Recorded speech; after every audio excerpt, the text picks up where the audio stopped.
Yes, you, watching this video. Do you want to own a piece of Scribbler? Only not a lock of hair or blood or flesh or anything else that will get you in trouble with the law? Well, now you can, with t-shirts, hoodies, tote bags and mugs featuring Obab Scribbler at her Teespring store. You know you want to. I shall now stop talking in third person and send you on to the video. Be lovely to each other and enjoy the show.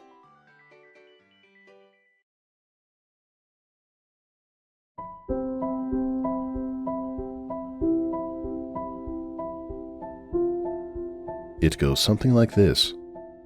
Once upon a time, in the magical land of Equestria. Sunny Starscout flopped ungracefully onto her bed. A light breeze through the open window in her room ruffled the curtain. The air was warm and damp and smelled of the sea, and the muffled sound of distant waves entered with the wind as water broke against land.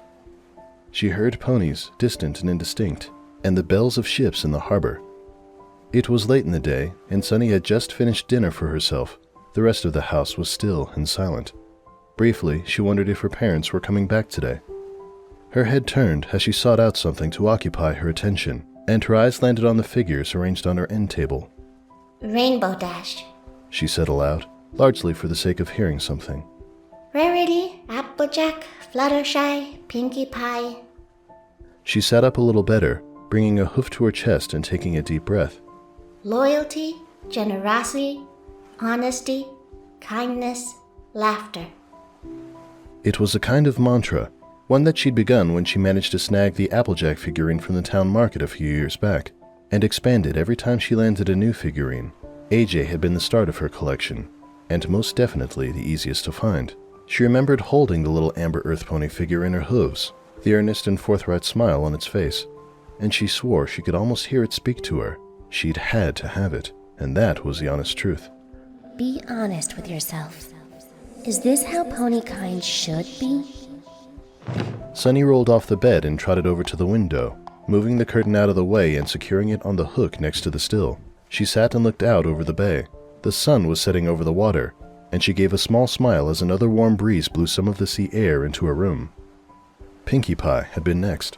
This one had come from an overland traveler, an earth pony who'd come all the way to Maritime Bay from the Equestrian heartland, right near Ponyville. So much of Equestria had forgotten the elements, or, at least, had forgotten that the elements had, at one point, stood for something. But it was said that Ponyville never forgot Pinkie Pie, and the sheer fact that some pony this far out on the coastline still remembered her had put such a smile on the traveler's face. When's the last time you really laughed? The others had been harder. There was plenty of trade between earth pony settlements, but there was no call for Pegasus or unicorn merchandise in such places. Those who spoke of the elements in Maritime Bay knew honesty and laughter well enough, but the others had been relegated to the rest of them, spoken of indirectly, and given even less reverence than the lip service the earth pony elements received. She turned back to look at the collection. 5 figures stood on the end table, proudly smiling back in her direction. From the earnest Pegasus scholar, come to town to try to establish trade relations with Zephyr Heights, she'd received Fluttershy. Sunny's parents had been kind enough to host her for the one night she'd stayed in town. It was the first time Sunny had ever spoken to a Pegasus. Wasn't there a time when every pony would have shown such kindness to a stranger? More recently, an elderly Pegasus had come all the way from Hope Hollow. Unable to fly the distance, he'd wandered past Sunny's home, seeking passage to the harbor proper. Sunny had watched from her window as her neighbors stared at the struggling figure rather than help him, and she'd taken it upon herself to lend a shoulder. Before he'd climbed aboard the boat, headed to Mount Eris, he said. Though Sunny had no idea where that was or why any pony would go, he had turned to her and gently offered the Rainbow Dash figurine. His family, he'd said, was once trained by Rainbow herself, and such a display of stalwart loyalty, even to a stranger, was worth this sort of reward. When did loyalty become just looking out for your own? Rarity had come from Sunny's father. It came with an admission that, well, he really didn't understand why she was collecting all this stuff, but it seemed harmless enough. There had been a time, when he was a foal, when there was a lot more reverence afforded these figures. Before, he said, Equestria had really drifted apart, quietly. And it had clearly been good for Sunny's disposition. She'd been going out of her way to help ponies, and in general had seemed so earnest, so well-meaning. The time for equestrian heroes was past, he said. There was no room in any pony's hearts for the elements of harmony. Not anymore. But Sunny's earnestness, he said, was a gift unlike any other, a reminder of what Equestria used to be, even if it was out of reach now. So he danced around, cast some, nets, and before long the little white unicorn sat primly with her friends on Sunny's end table. What would you give to bring it all back, if you could? 5 figures. Sunny's ears pinned back and she gave a little half scowl, walking to the end table and raising a hoof in a vain attempt to straighten them out, pristinely placed as they were. She was missing one. The most important one. She'd left a space in the middle of the row, in the center where she belonged. Twilight Sparkle. Sunny believed the tales, really believed them, in a way that no pony did anymore, about the elements of harmony, about Princess Twilight Sparkle, about how 6 different ponies came together, so different and distinct, and changed Equestria forever. So many threats ended, so many foes redeemed. Equestria had opened its borders to all comers, allowing creatures the world over to embrace harmony, be they griffins or kirins or even dragons. The modern Equestria felt so gray, tense and stressed, gripped by paranoia and fear. Only recently, Maritime Bay had instituted a rule, not in the charter, but a rule nonetheless, spoken in hushed tones on docks and in alleyways, banning the other tribes from staying within city limits. Something had changed. But if things had been bright and hopeful once, they could be again. This Sunny believed with all her heart, if she could only get the others to believe too. To believe in something greater than themselves, an Equestria united. She sighed and closed her eyes.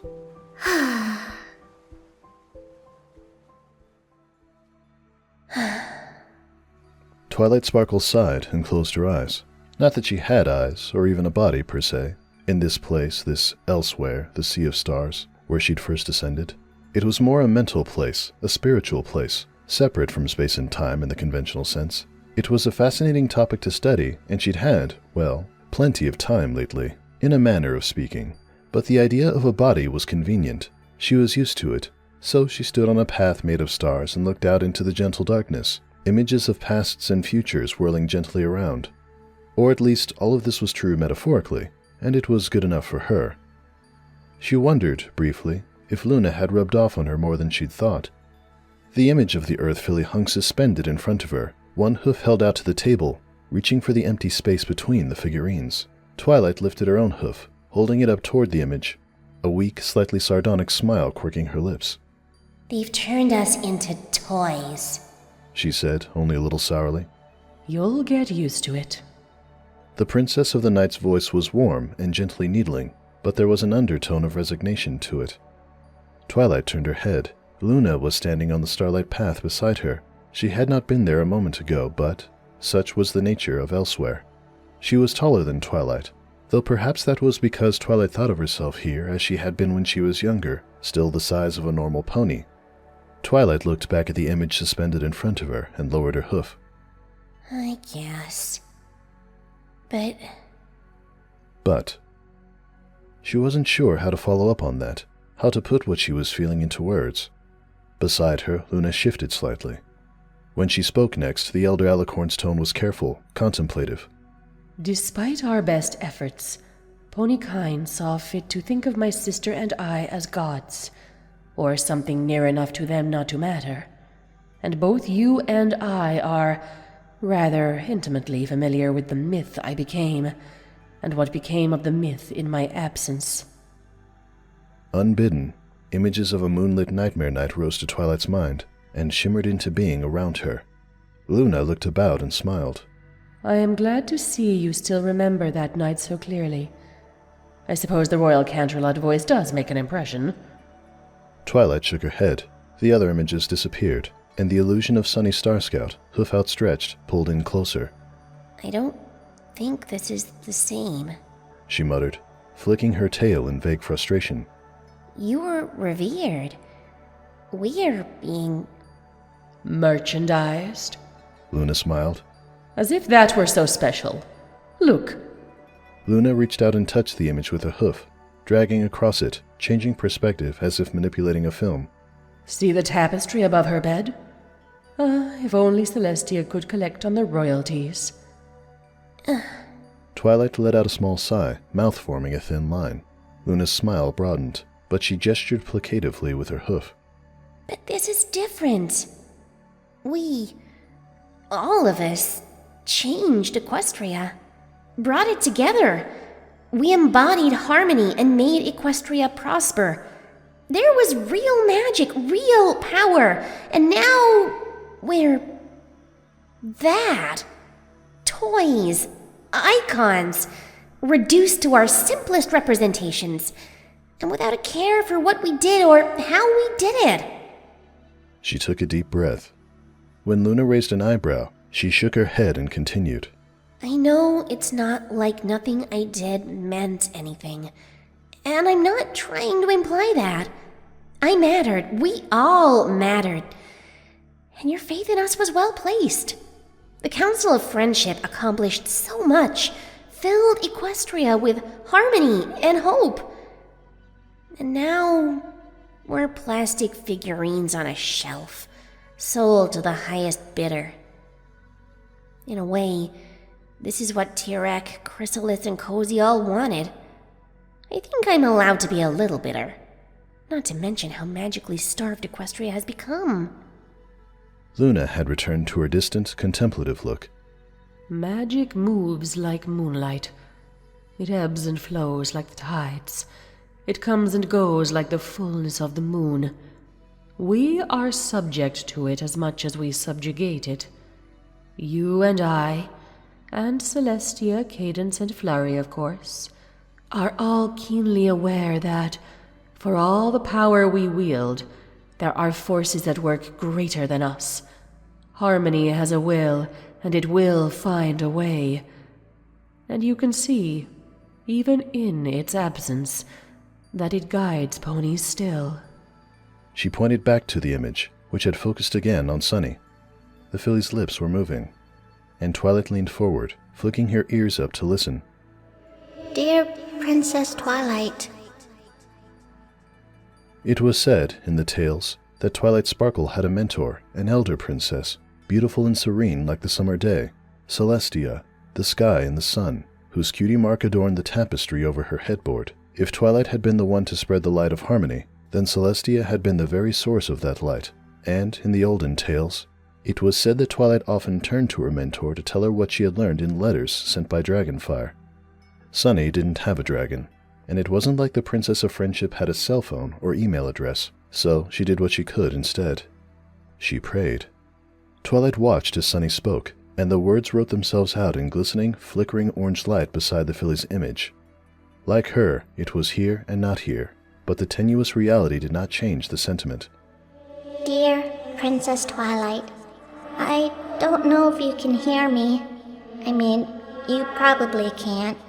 But I just want you to know that I believe. I believe in loyalty, and that it doesn't have to only be to your family or to your tribe, but to any pony or any creature. I believe in generosity, and that we all have something to give each other. I believe in honesty, and that if we all told each other the truth about how we feel rather than hiding behind lies, we could all come together again. I believe in kindness, and that all it takes to make a friend is a smile. I believe in laughter, and that you can find joy anywhere if you dig hard enough. And I believe in magic. I believe in harmony. I know we've cast it all aside. I know that Equestria these days probably looks nothing like what you remember. And I bet that saddens you. If even half of the stories I've heard about you are true, we must have fallen a long way from the days when you were in charge. I can only imagine how much that hurts. Change frightens creatures. I've seen that even here and now in Maritime Bay. But you went through change and came out okay, So,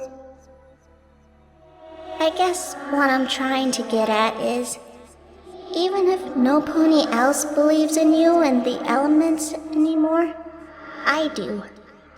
I believe in Equestria, and I believe in harmony.